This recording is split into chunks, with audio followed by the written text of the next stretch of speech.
Hey guys, I'm here as Melina today, as we can see. I did some pictures for Halloween today. Got my Swiffer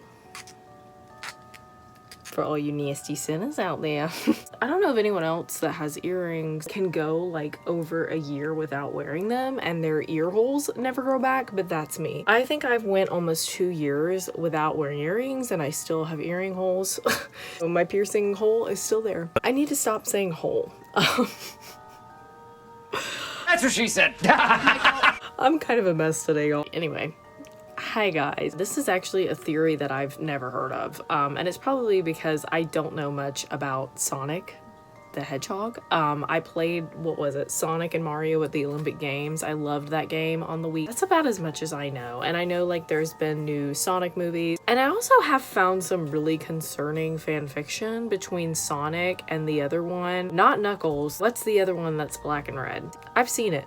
Has anyone else seen it? You know, not even hedgehogs are safe from gay fanfic writers. So we're the gays. I love that. So I found this on Billboard.com and it says, Michael Jackson wrote Sonic the Hedgehog 3 music. Crazy theory confirmed. And I was like, oh? In the A Broken Clock is Right at least twice a day category, it seems one crazy internet conspiracy theory has recently been proven true. Michael Jackson provided uncredited musical contributions to the 1994 Sega, is that how you say it, Sega? I know it's like a very popular thing and I don't know how to pronounce it. If I'm wrong, I apologize. The video game Sonic the Hedgehog 3. The theory has been knocking around on forums, YouTube comparison videos, and even a few legitimate news sites for years. I can't believe I haven't heard of this. With people primarily pointing to 3 pieces of Sonic 3 music: the Ice Cap Zone theme, the end credits music, and the Carnival Night Zone. If these are not copyrighted, I will play them in this video, just maybe like snippets of it. I'm gonna see if I can do that because that would probably be helpful. The most compelling musical similarity is between the Sonic end credits music and Jackson's Stranger in Moscow? Really? Okay, well, I'm definitely going to listen to it and see if I agree with that. Is this the game? What the heck? Is this from the Sonic game?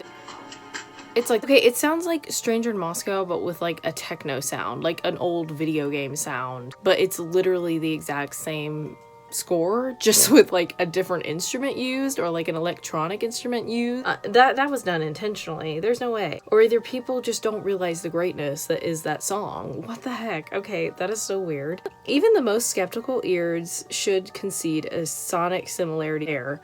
The connection between the Ice Cap Zone bassline and various other Jackson material, Smooth Criminal, Who Is It, and or the unreleased Hard Times, may be in the ear of the beholder. I'm gonna have to listen to those too. As for Carnival Night Zone and Dangerous Jam, there's a similarity in the breakdown, but perhaps not enough to convince diehard skeptics. I am definitely going to have to listen to these songs as well, because what? This one they said sounds like Smooth Criminal. I mean, they've added Michael's ad-libs in there, so that helps it sound more like it. I don't really know how to explain it in the most musically precise terms, but it sounds like it's in the same key. But as of January 2016, a deep dive on Huffington Post from Todd Van Lulling, I hope I said that right, seems to have proven there's a good deal of truth behind the conspiracy theory. Before going any further, we should note that Sega via HuffPo still denies Michael Jackson's involvement on Sonic 3, although the game's credited composers are finally confirming otherwise 20 years later. Oh my god, Michael was just doing everything. Okay, let's keep going. The gist is that former Sega executive Roger Hector, who worked on Sonic 3, confirmed Michael Jackson reached out to Sega in the early 90s to express admiration for the new Sonic the Hedgehog franchise. I knew he was out with Mickey and Minnie. Okay, I didn't know that Michael was also rocking with Sonic the Hedgehog, but I guess that makes sense. Sega, which released several titles of Jackson's Moonwalker video game. Oh, yeah, that would make sense. They're pretty popular, aren't they? Like, they're very well known. Invited him to their office, giving us, at the very least, this incredible photo of an adult man posing with another adult Okay, I just saw dressed as a furry and I was about to be concerned, okay? Let me tell you, I was on a plane with like a bunch of furries one time and it was just hilarious. Life is too short. Be a furry. But I just think it's funny sometimes. Meow. Oh, you're a fuzzy? Another adult dressed as a furry, fictitious hedgehog. After the in-office meeting, Jackson was provided with a demo of the game and invited to compose music for it.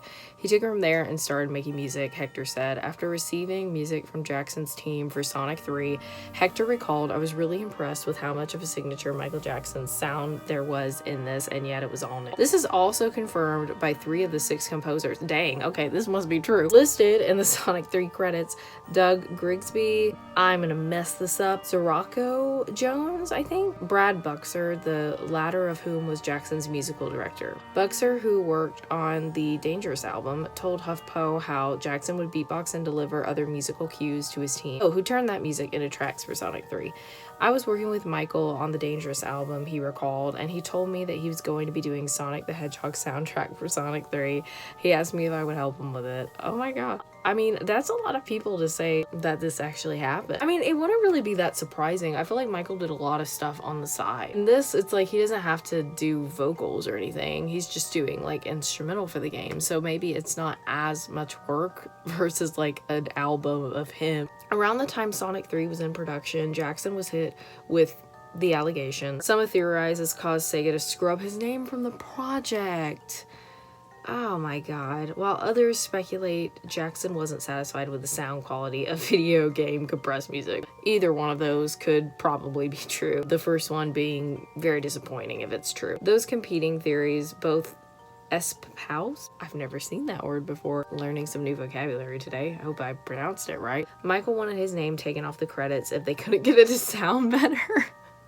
That sounds like him. Hector remembered it differently though, indicating that the scandal led to the deal crumbling. We had to replace it all. I honestly just wish that Michael didn't like it, and that was the truth. The man Hector hired to replace Jackson's music, however, tells a different story. Man, okay, first we were on the same page. Now everybody's switching up, so who's telling the truth here? I don't know. Howard Drawson entered the picture before the game was finished to change up some of the music, but confirmed to HuffPo he didn't rewrite the entire score.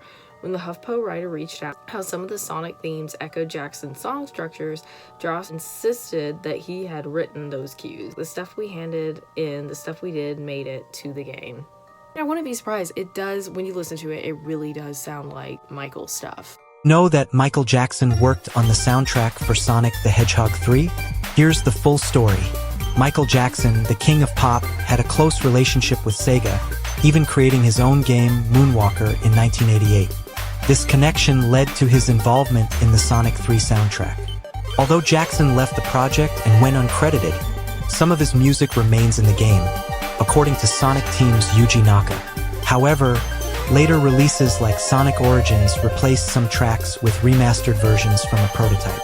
Despite the debates and controversies surrounding his involvement, fans still hear Jackson's influence in certain tracks, keeping the mystery alive. I don't know if you guys knew that. I did not, but I hope you guys enjoy this conspiracy theory video, and I will hopefully be back with one more before Halloween gets here. Love you guys. Bye. So, wait, I should exit the video like this. Goodbye. Goodbye, you guys. Woo.